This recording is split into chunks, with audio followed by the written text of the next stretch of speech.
Good evening.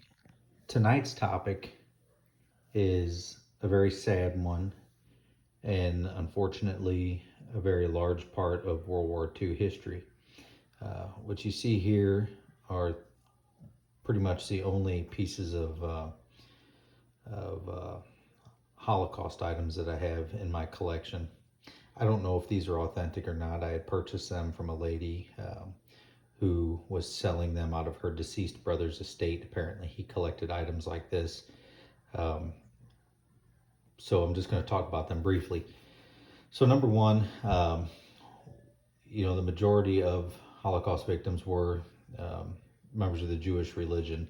However, the Nazis really didn't discriminate much when it came to that. It was, if you're not like them or you have an ideology that disagrees with theirs, they're going to round you up, they're going to put you in a prison camp, and there's a high probability that you will be killed.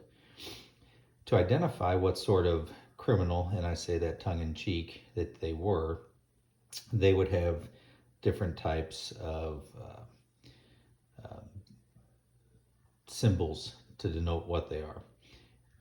So these three armbands here, that'll show you what the symbols are, and I'll talk a little bit about them. First and foremost, if you were wearing a red triangle, then you were a political prisoner.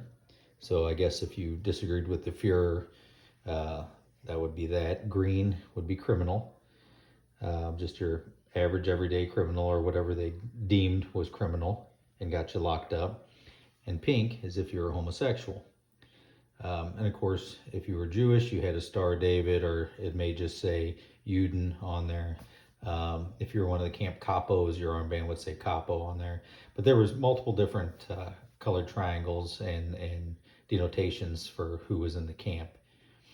But I urge you all to please, as always, do your own research on the matter. And I thank you for watching. Have a good night.